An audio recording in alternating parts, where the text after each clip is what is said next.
Let's talk about Hassan Piker. For those of you, for some reason, who don't know who Hassan is, don't worry, I got you. Hassan is a political Twitch streamer who actively discusses politics on stream. He is, in fact, the biggest left leaning streamer in the space and often talks about current events. But due to his political career, he's become, let's just say, rather divisive. America deserved 9/11, dude. Fuck it. I'm saying it. What did he say? We're there to partner with them. We're not there doing our own thing. We're there partnering and training. In a video game. Thank God he said in a video game, because it was looking real bad there for a second. They were at least Patrick Henry College is like doing one good thing, which is that like if you have these fucking millionaire, billionaire WASP fail sons, at least taking them out of other colleges so they can only do date rape to other billionaire, millionaire failed daughters. What did he say? Is like in some respects, you know, from a utilitarian perspective, of course, a little bit better. What? You know what I mean? Like taking these guys and putting them in a pen with one another is ultimately getting them away from the broader society.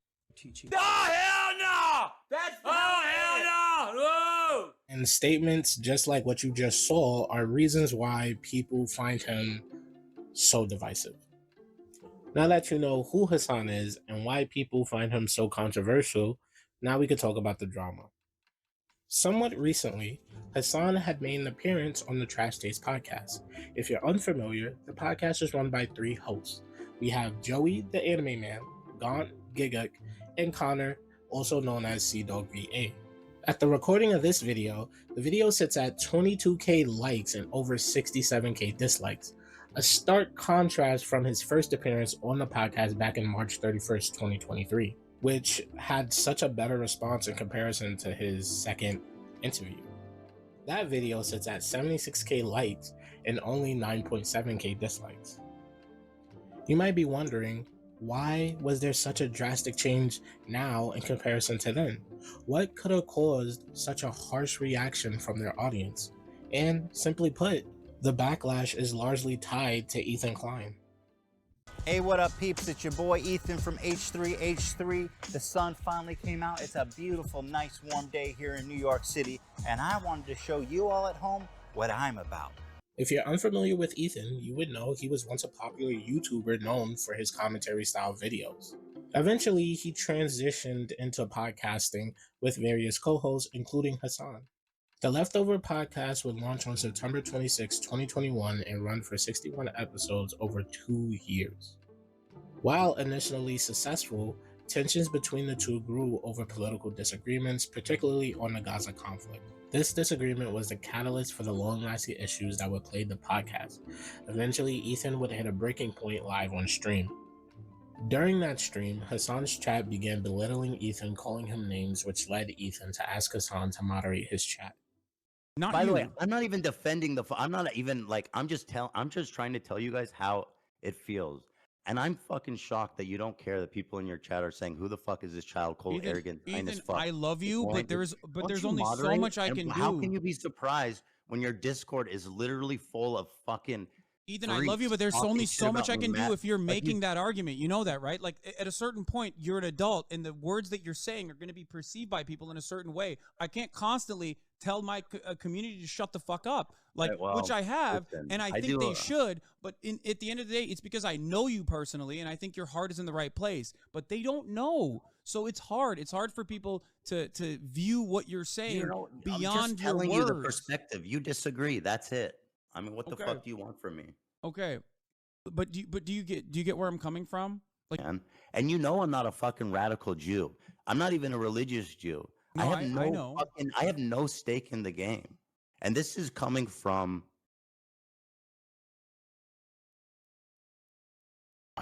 I know.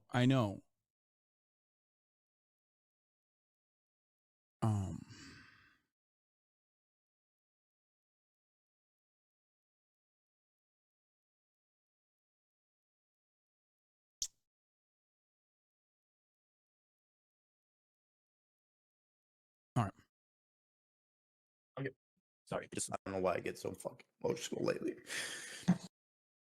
You all right? We don't have to. We don't have to continue if you don't want to and you don't feel like it.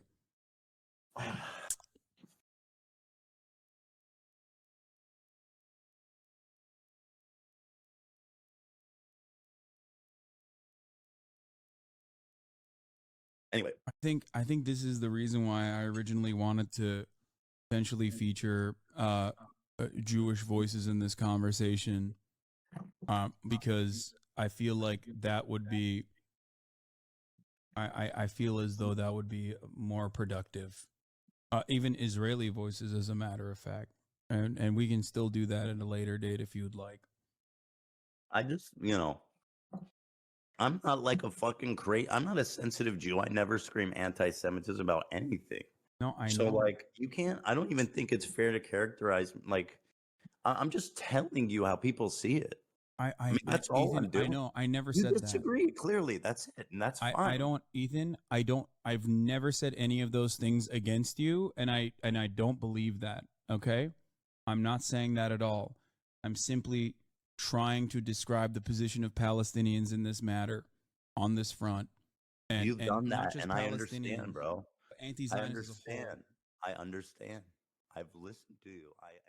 Shortly after, Hasan and Ethan parted ways and Leftovers officially ended in November 2023. Fast forward to October 2024. During a TwitchCon panel, a few streamers participated in a controversial tier list ranking content creators.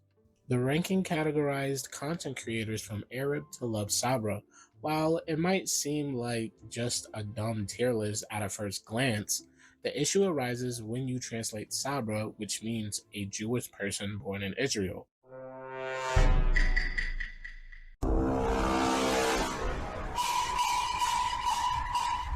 The list essentially ranked Arabs at the top and Jew lovers at the bottom. The next person is one of my favorite people, Ethan Klein. I told you guys to clap. This is a good reaction. That was a good one. That's good. All right. Turn that up. Turn the giraffes. We all know where this is going. Okay.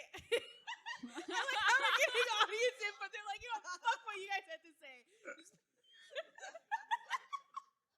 Dude, where's the you guys are missing a category for Zionist. That was a joke. That was just a joke in my Stanums. Well, obviously it's Love Sabra, right? Yeah. It has to be. That's easy. That's Definitely Love Sabra. All right, so there he Are we goes. being messy? yes. Good. You put him as number. Yeah, I'm our so third scared. choice. Honestly, Capri's gonna have anxiety about this for the rest of this. Understandably, people were outraged and called for the panel participants to be banned for violating Twitch hateful conduct policy. Harassment becomes hateful conduct when the attack is based on identity characteristics. We consider the following identity-based attributes to be protected characteristics: race, ethnicity, color, caste, national origin, immigration status, religion, sex, gender, gender identity, sexual orientation, disability, serious medical condition, and veteran status.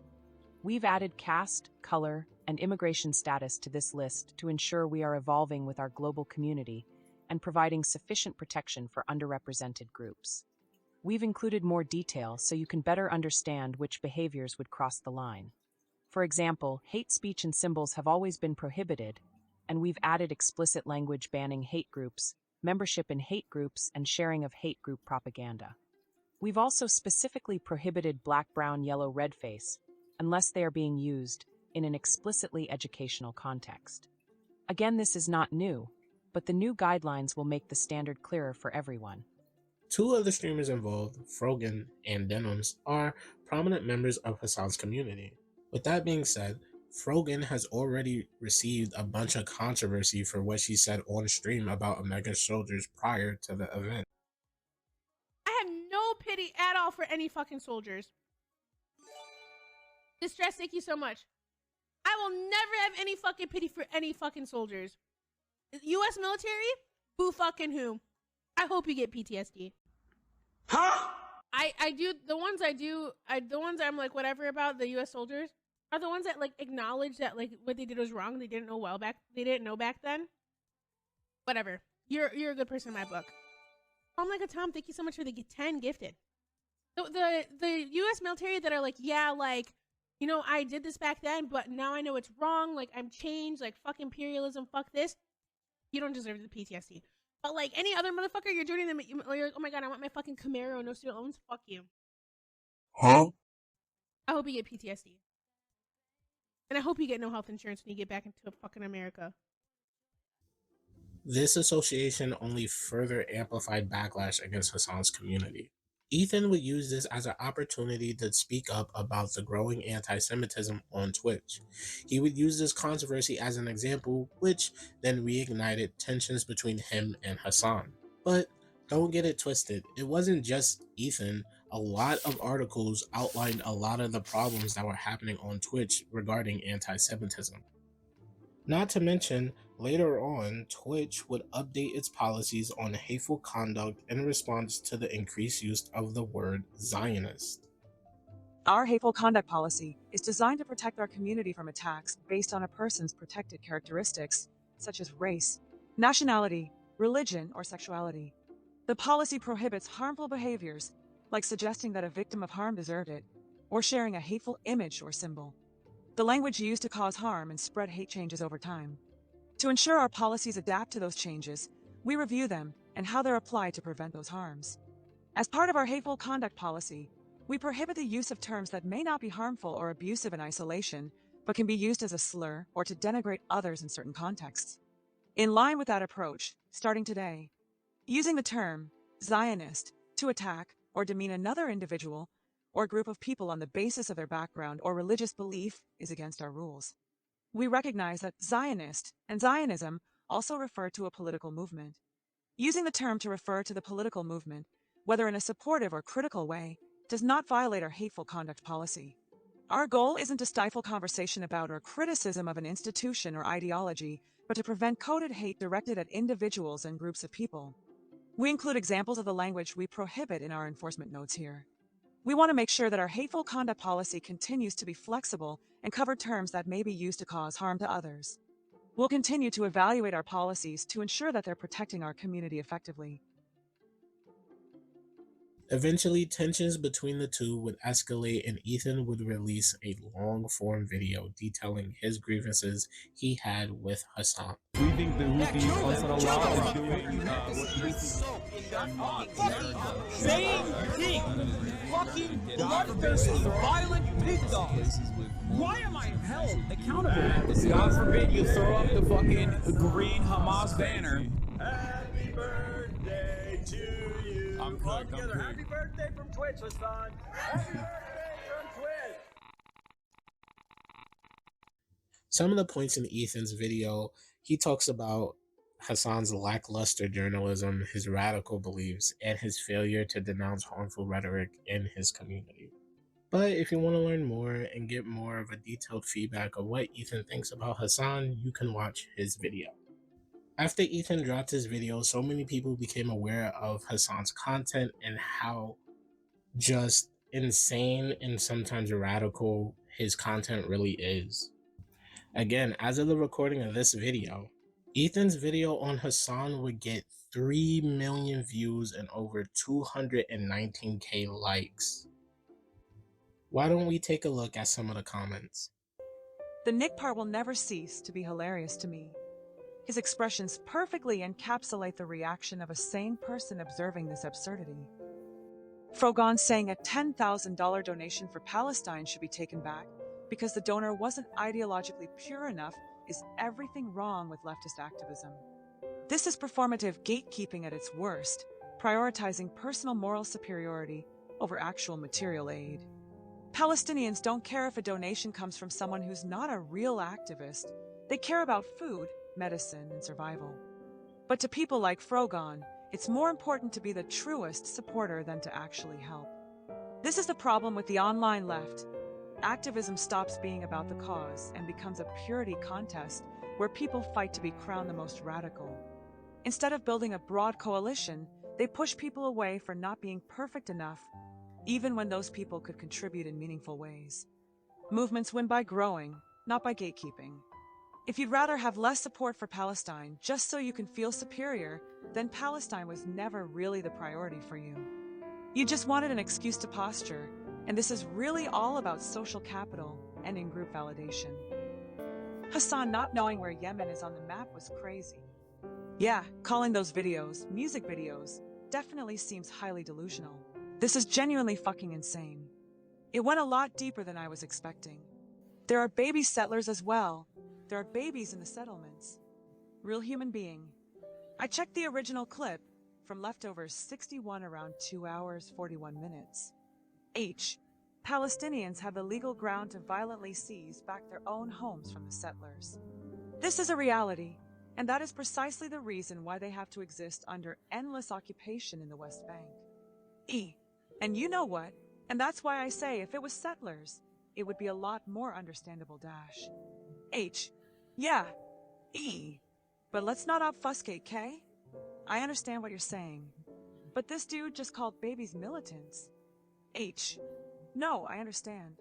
And there are baby settlers as well. B. Yeah, there are baby settlers as well. There are babies in the settlements. E. But the babies they killed weren't Dash. H. I know. Hasan goes on to never condemn the apparently real event where babies were killed.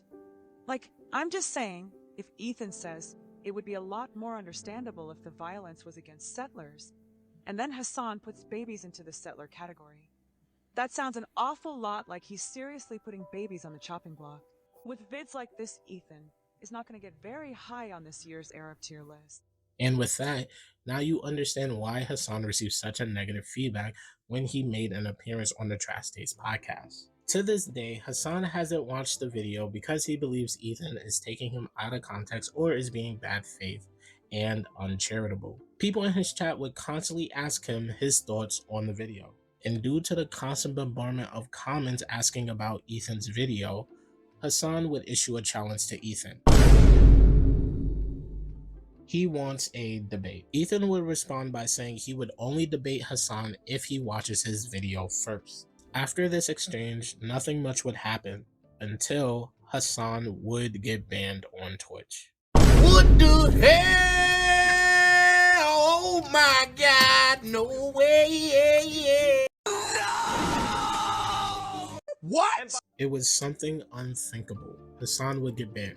I mean, the last time he got banned was in 2022. But yes, everyone's favorite streamer Hasan would get banned. The president said over and over and over, we're not going to touch Social Security, Medicare, or Medicaid. We've made the same commitment. Now, that said, what we are going to do is go into those programs and carve out the fraud, waste, and abuse and find efficiencies. Couple of examples, there's about $50 billion estimated that are lost every year in Medicaid, just in fraud alone. That fraud is not coming from individuals, it's coming from providers. They're not tackling providers. They're not actually going after like false billing. They are trying to cut recipients, okay? It is not happening at the point of recipients. If you cared about Medicare fraud or Medicaid fraud, you would kill Rick Scott, okay? You wouldn't make Rick Scott, former governor of Florida, Rick Scott, you wouldn't make him the current, what is his current office? What is he? He's the Richard Lynn Scott, is an American attorney, businessman, politician, Navy veteran, serving as the senior United States Senator from Florida, a seat he has held since 2019. And also, I believe this past election cycle, he was literally the f***ing head of the, what was it, like the Senate committee or something? Like the Republican fundraising initiatives. The reason why I'm saying if you cared about Medicare fraud, you would kill Rick Scott is because, and not make him a prominent part of the Republican Party, is because he, to this day, is still also known as committing the largest Medicare fraud in U.S. history. And that was the clip that got Hasan banned. It was quite a shock when people realized how long Hasan was banned for. Take a guess. Maybe a 3-day ban, or maybe a 7-day ban, or maybe a 30-day ban. What do you think? Hasan would only receive a 1-day ban after those comments. If you can't do the time, don't do the crime. Okay, time's up. Huh? This led to widespread criticism of Twitch's inconsistent enforcement of its rules. Following his ban, Hasan uploaded a YouTube video titled I Got Cancelled, in which he explains why he was banned. What's up, everyone? If you're seeing this, that means I've probably been banned. However, he spends only 30 minutes of the video discussing his ban and focuses the rest on Asmongold. Oh my goodness! Squidward! And for those of you who don't know who Asmongold is also a Twitch streamer like Hasan, but for the most part he talks about games like MMOs and RPGs. But recently he kind of shifted his content to talk more about politics. Not to mention both Hasan and Asmongold have different political beliefs, so that's another reason why Hasan is talking about him in his comeback video. He claims Asmongold misrepresented him and quote unquote didn't get the full context about his statements. The clip's too short, maybe it's out of context. I hope so. I definitely do. Hopefully it's out of context. How are you gonna... Now, once he said this, does Asmongold go back and seek out the context? No, he doesn't. Instead, he follows through, basically packaging this as a Hasan is a radical who must be banned. It's a joke, Lamau, he responds to. Would you tell that joke about Donald Trump? I think people would tell way crazier jokes about Donald Trump, and people have told way crazier jokes about Donald Trump. My statement was hyperbolic. That much is obviously clear. But the intention of it was not a call to violence directly against a sitting senator, but instead was to show the hypocrisy of the Republican Party in terms of how little they truly care about Medicare and Medicaid fraud, because that happens at the point of the provider and not necessarily in the point of the recipients. They want to cut Medicare and Medicaid for the recipients to the tune of $800 billion. And in order to justify that, they will do everything in their power to lie and claim that it's actually your grandparents that are stealing from Medicare and not people like Rick Scott. Because people like Rick Scott either fund the Republican Party and oftentimes the Democratic Party as well, or they sometimes run for office as Republicans. Great. Now that you have the context for both Asmongold and Hasan and the reason why Hasan's bringing him up, here's my issue with that. Like I said earlier, Hasan claims that Asmongold misrepresented him and took him out of context when he was watching his clip that got him banned, but that's not true at all. Asmongold did watch the full context. The reason why I'm saying if you cared about Medicare or Medicaid fraud, you would kill Rick Scott is because, and not make him a prominent part of the Republican Party, is because he, to this day, is still, he repeats it, also known as committing the largest Medicare fraud in U.S. history. Oh, God. What are we doing?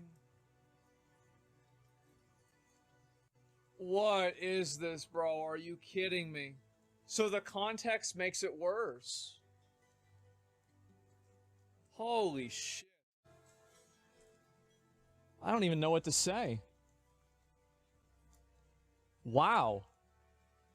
Can you believe how much you used to vouch for this guy? I don't vouch for anyone. I look at what's true and what's not true. There's been a lot of criticism of Hasan that's inaccurate and unfair. This isn't one of those cases. I will be fair in every single situation completely. And it doesn't matter who it is or what that person treats me as. I can't defend this. I'll tell you that. Not even for a second. This is indefensible? It is. It's completely indefensible. Absolutely. I have to say, it's quite ironic. I mean, Hasan spends 18 minutes talking about how people are constantly taking him out of context. He wants you to know the full context and all this other stuff, right?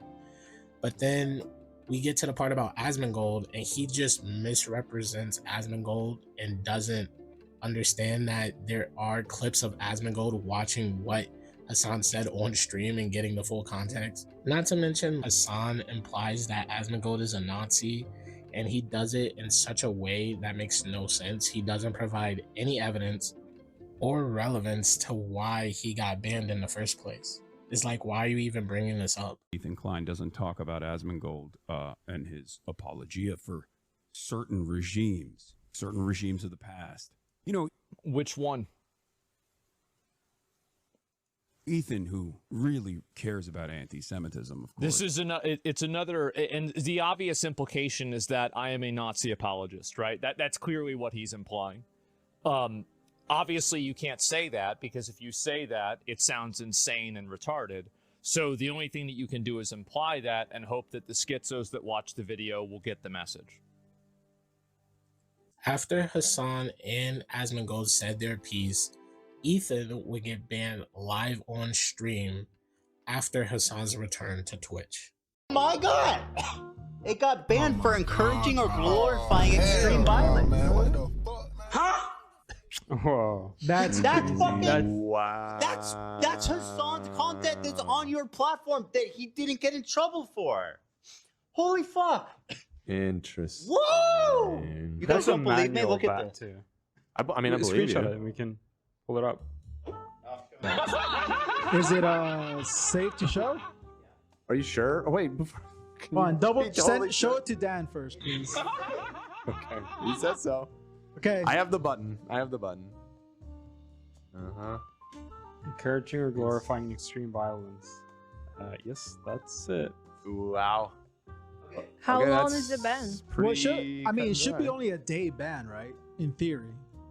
Wow. In theory, it should be no ban because it's his content. Guys, I got a 30-day ban. 30 days? 30-day, and I didn't even say Given the timing and disparity in enforcement, many felt Twitch's actions were unfair, especially since Ethan's ban lasted 30 days compared to Hasan's one-day ban. Twitch would cite that Ethan was encouraging or glorifying violence. However, that didn't really make any sense because a lot of the content that was playing on Ethan's Twitch channel was his content nuke on Hasan. Which basically means if they're gonna ban Ethan, they have to ban Hasan because a lot of the content in that video were clips of Hasan's stream. Eventually, after people made enough noise, Twitch decided to unban Ethan, and just when things seemed to settle, Ethan released a video on March 10th, 2025 revealing that CPS has been called to his house over allegations that his children were living in unsanitary conditions. In my long career on YouTube, I've pretty much seen it all. I've been swatted several times with LAPD helicopters, the street shut down, police with guns drawn doing a perimeter around my house. We've also been visited by the FBI 3 times. They were all to warn us of a credible threat against our lives. One time, most recently, he came at 7 a.m.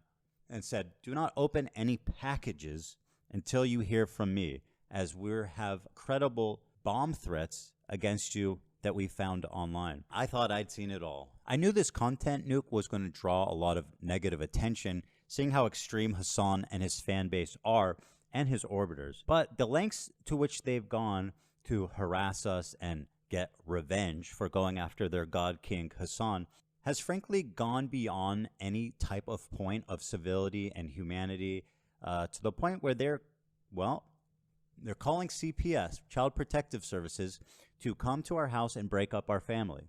On Friday morning, an agent showed up to our house saying that they had received an anonymous tip that our children were crawling around in dog shit, eating dog shit, and contracting diseases.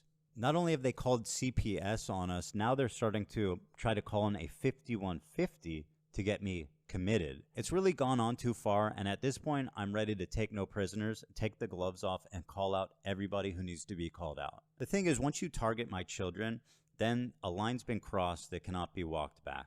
Once my kids are involved, when people are targeting my children, harassing my children, there's no length that I won't go to take care of this. And I think that's something that every parent can relate to. All these people, incidentally, who are promoting this type of insanity are, in fact, childless and will likely remain that way. Ethan would go on to explain that an anonymous report falsely claimed his children were running around in dog feces and consuming it. This would lead to the home visit from CPS. He believes that these false allegations originated from a Snark subreddit dedicated to harassing him, and creators like Hasan, Denims, and Bad Empanada help legitimize these communities and claims. To hold them accountable. It didn't take me long to catch the trail of the obvious suspect, which is the work of a subreddit dedicated to harassing me, my family, my coworkers, and their families too, frankly. known as Snark. H3 Snark is the place that they originated. If you don't know what Snark is, it's this growing phenomenon of communities dedicated essentially to destroy someone's life, picking it apart, harassing them, and just trying to ruin their life.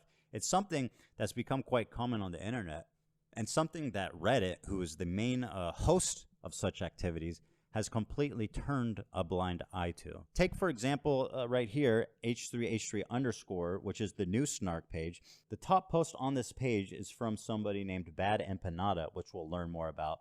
It says, Bad Empanada with another banger. Quote, "You're the best parents I've ever seen," said house slave Abdullah Ayad to the Kleins after CPS visited them because their kids contracted parasites from dog feces. The Kleins frequently advocate for genocide of Arabs while Ayad sits obediently in silence. He is a tame domestic animal. This is just literally, anyone of a normal disposition can see plainly how fucking insane this is. It has 400 upvotes after 3 hours. It's a very active sub of absolutely deranged individuals. The problem is that this subreddit, this community, is being legitimized by creators such as Hasan, such as Denims, such as Mike from PA, and all these leftist commentators who think they can get one up on me by sicking and participating and legitimizing the most crazed psychopaths on the internet. I bring this to YouTube because I respect the H3 Snark, and I believe that they're being silenced. And I saw on the H3 Snark that Ethan had uploaded Instagram stories about Mika's rhetoric that says, and it's about the H3 Snark subreddit. For more than a year now, Ethan has been talking about it and saying how toxic this place is, how they promote harassment, doxing, stalking, and why it should be banned. Because I believe these Snark subreddits on Reddit should be banned. It's literally fostering the most psychopathic. It encourages harassment, doxing, stalking. It's just...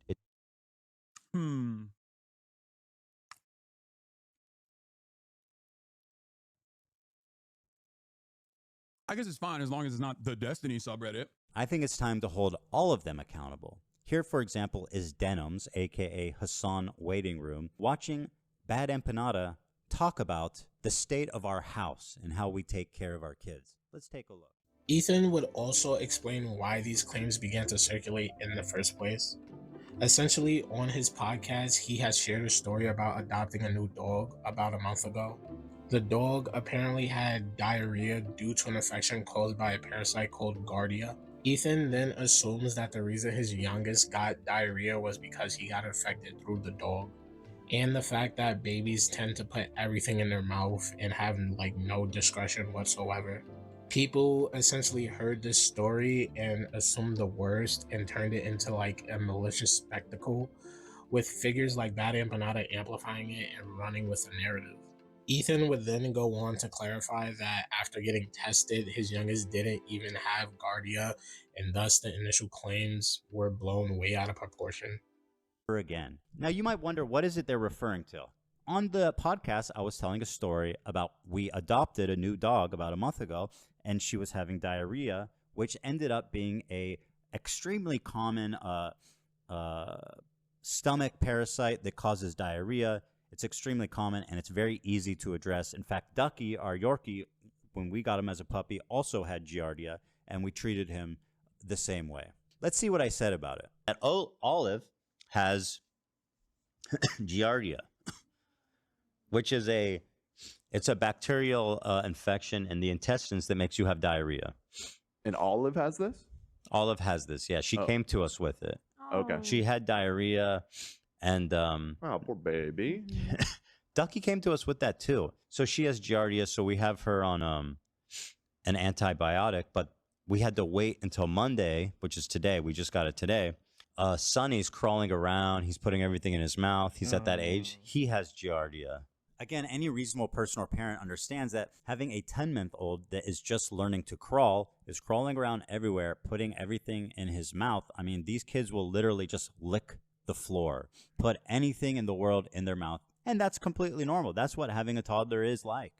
Olive is a black Labrador. She sheds a lot. She's inside, she's outside. She's very clean, but the point I'm making, again, which all reasonable people understand, is that Giardia can actually be spread just from a surface. So if her bum ends up on the floor, or she sheds some hair, or she sat on a toy. You know, it could be a number of different things. If Sonny's crawling around putting everything in his mouth, it seems like a pretty reasonable suspect. If he's having diarrhea, we're like, oh man, maybe he got giardia from Olive, which is actually commonplace to happen. And despite what Denham says, it is not certain death. It's actually completely normal to happen, and it's very easy to treat.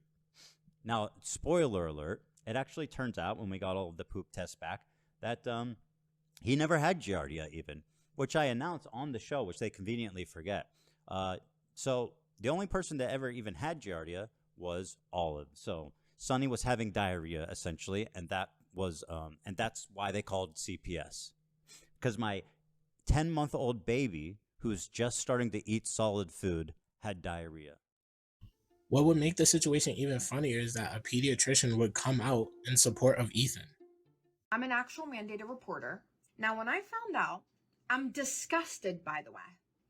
When I found out that people who just don't like Ethan Klein called Child Protective Services to report him, I found that we've reached a new level of disgusting internet behavior.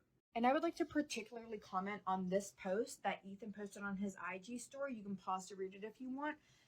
They're saying that they're a mandated reporter, and maybe they are. I can tell they're not an actual healthcare provider. Or maybe they're a teacher. I don't know what they are, but I'm an actual pediatric nurse of almost 10 years. Every single pediatric healthcare personnel can understand the difference between abuse, which is what they're talking about. CPS is abuse. And understanding that kids who crawl around pick up a lot of shit. Kids who crawl on their hands and feet, and there's dogs in the house, get sick sometimes. When I tell you these kids come into the emergency room with bacteria you've never even heard of, and guess what we all understand? Children walk on the ground, put their hands on the ground, put their hands on toilet seats, put their hands on side rails, and then stick it in their mouth because they're 2 years old. Never would me or any of my friends hear this story about Ethan and think that that was abuse and call and report this as a mandated reporter. Do you understand kids come into the hospital because their parents said they reported them eating a bar of Dove deodorant? And you still don't report that shit because you understand that 2-year-olds get into shit, lick the floor, lick the walls. I walked into a room once and a child was face down on the ground sucking the floor with their mouth all the way open. They were face down sucking the floor because they're 2 years old and they don't know what the hell they're doing. Child Protective Services is historically overworked, underfunded, spread too thin, overwhelmed. And what you want to do is take a story that he told himself, mind you, spoke about how they're all being seen by doctors, right? And report them to a service that already has their plate too full. For you to take resources from kids when there's already so little resources available. I even looked up this disease and found out that millions upon millions of people contract it each year and get treated for it. So I don't know why Bad Empanada is trying to make this disease out to be like the most deadliest thing possible and like the most unknown disease in the world. Like, it's quite common. People get treated for it, and it was literally just a quick Google search away. Like, I don't understand why he's pretending like he couldn't just look up the disease and how common it is. Ethan then brings up a clip of Denham's reacting to their podcast talking about the CPS call and essentially saying Keela is being overdramatic for not wanting her children to be interviewed by CPS because 3 to 5 year olds don't form memories. She then proceeds to look up the actual age of when children start to form memories, and the article completely proves her wrong, saying that on average, children have their earliest memories around 3.5 years old. She reads it on stream and just completely disregards it. Legal action against Bad Empanada, whose MO is essentially defamation. He actually fled to Argentina like his Nazi predecessors And unfortunately, it is very difficult to get to and sue people in Argentina. So enjoy the community of Nazi refugees. You will fit right in there, my friend. But don't worry, guys. Denim says, even if this did happen, it's nothing to worry about because children actually don't remember anything. Isn't that fucking awesome? Look at this. It might be the dumbest, most pathetic thing I've ever heard in my life. Here's Denims. On the floor. And then the part that, in my opinion, crossed the line was like, so I'm going to visit your kids at school and ask them questions. And I says, you're not fucking doing that. No, I mean, we that's- both were like, that's not happening. You're not No. going. Terrifying. You are not doing that. So he agreed to come visit our Coming back house next week. when the kids are at home because he needs to fucking interview our kids as a matter of procedure. But I was like, I really don't want you to create any bad memory here for them. Like, they are 5 and 3. They don't understand this. So I told him, create any bad memory for them. You're not forming memories at 3 years old, and it's very rare that you're forming memories at 5 years old.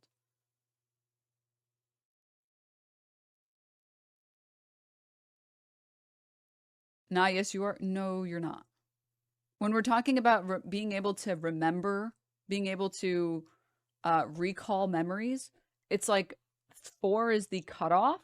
But even if you are forming any memories at 4, you're not going to be able to remember them past like 15. You sure about that? You sure about that? You sure about that? You have maybe 1 or 2 memories. Talking to a random stranger once isn't really memorable for a kid. There's a wide variation across about the mean across methods, cohorts. The average age of adults' earliest memories is 3.5 years old. You're not really forming memories at 3. Hey, pal. You just blowing from Stupid Town? You literally just read out of your mouth that the average adult starts forming memories at 3. What is happening? After everything I've just seen, it's pretty clear that Bad Empanada and Denims are the ones facilitating this attack on Ethan. For one, Bad Empanada kind of pushed these claims to the forefront, and Denims also facilitated it by reacting to it and basically giving no pushback and kind of agreeing with it. Lets his dogs all over his mansion, and he just leaves it on the floor, something that is probably related to the fact that his former housekeeper is suing him for a number of different reasons. So I would assume he doesn't actually have a housekeeper anymore, or perhaps he lost his extra housekeeper. So now the house is just like covered in dog, and he has kids, and his kids like crawl into the dog, and God forbid, I don't know what they do with it. I don't know if they eat it or if it's just from like contact with it with their hands or something, but they contracted a parasite that I had previously never heard of in my life called Giardia from the dog that is all over his house. Dude, how is it that like maybe once a week I look into what Ethan Klein's been up to, and every time I manage to find more and more terrible shit. This is where Ethan tells a story about his family getting Giardia. We already have mold Mondays. Now we have shit Saturdays. Also, this is not a joking matter, by the way. It can be very severe and deadly to small children. I mean, much like many other illnesses, it's very, very, very dangerous when infants get the same sicknesses that adults get. There are lots of things that you can get as an adult. You're totally fine. You'll be a-okay. No problem. A child, a small infant that has no immune system, shouldn't be catching anything. Now, at this point, as he continues, notice the chat is almost in complete universal agreement. Call CPS. Call child endangerment. CPS, social services. Bro needs to unironically call CPS. That's child endangerment. Okay, if his kids have Giardia, they need to be taken away. Actual worst father ever, etc., etc. I'll let the chat play for you, but you can see just how crazed this community is. And once again, this is Denim's chat from the 1st. The call came on the 3rd. No wonder his house is covered in dog shit, and his neglected children raised by nannies have contracted parasites previously unknown to science from the feces. I wonder why he skipped over all of this, because everything that he said, everything that I said in this story, which by the way was apparently compiled by his crew, playing. No wonder the stalker's always sick. Yeah, it all makes sense now. By the way, these people can't keep their talking points straight. On one hand, it's we don't raise our kids and our house is just run by nannies and housekeepers. But on the other hand, we also keep our house so dirty that there's dog shit everywhere. I mean, what are the housekeepers and nannies doing? It all makes sense now. It makes sense why he doesn't care about Palestinian children when he is neglecting his own. How is this happening? How is it happening? How is this happening? I have a 10-month-old, a 5-year-old, and a 3-year-old who are in school. Of course, I'm sick all the time. Once again, these childless people pretend that this is uncommon when, of course, anybody with any sense who's being honest. The thing is, these people are knowingly lying. They know that they're lying. It makes no sense what they're saying, but they do it anyway. Because, as you can see in the chat, and Denims endorses this clearly, as you can see, she's not moderating this at all. And it's pretty much 100% of the comments saying call CPS on them. Their kids should be taken away. That she believes that it's justified to break up our family. Now, to Hasan's credit, he did condemn the CPS calls and harassment against Ethan. A CPS agent had to visit their house, talk to both he and his wife, Hila, look around the home, see the kids, and the agent eventually needs to return to interview the kids because of the call. And then after... That's insane, by the way. I don't know how the... I don't understand what CPS is even thinking that they would do a follow-up investigation as though there's any sort of veracity. Like, guys... I know a lot of you have opinions on Ethan Klein, okay? And regardless of what he has like admitted on clips on YouTube or whatever he is a multi-millionaire with nannies and maids and shit. Like, no, I don't think his children are running around and rolling around in dog shit and getting diseases, okay? Like, get the out of here. I think it's I think it's a completely erroneous CPS call. And number two, I think it's also completely ridiculous to call CPS in general. I would never in a million years entertain this. And I said as such when I even found out, about it, when someone in chat, someone in chat said it. I don't understand how the CPS would actually conduct an investigation. Like, I don't think that there is any world where separating Ethan Klein from his children would be better for his children. That is psychotic. I don't believe that. Brother, he literally said it like, what are people supposed to think? I mean, you can't, dude, come on. Don't behave in the same way that Ethan's drones behave. You can't understand the full scope of a situation involving parents off of what you have deemed off of clips on podcast. Even if he's voluntarily revealing, you don't know if he's embellishing it because he wants to be funny and not really thinking about what that might look like to people that are watching. Please, I'm being serious. Don't do that. Like, that's you're no better than the H3 production subreddit if you behave like that. I don't know why CPS would take an anonymous call seriously and come back and do an actual investigation. I don't even know if this actually happened, for the record. I don't know anything. I have no idea of knowing what actually happened. After that, he went into more detail on that incident, the context around it, and what he believes is the root issue in a video that he posted yesterday. However, I would argue it just wasn't enough, considering that he's promoted Bad Empanada's coverage and has yet to call out Denims for amplifying the false claims in the first place. As of the recording of this video, there has been no further updates or developments. However, if there are any, I'll be sure to cover them in the future. Let me know your thoughts down below, and if you liked the video, I'm glad you liked it. If you didn't, you're free to dislike, but hey, have a good day either way.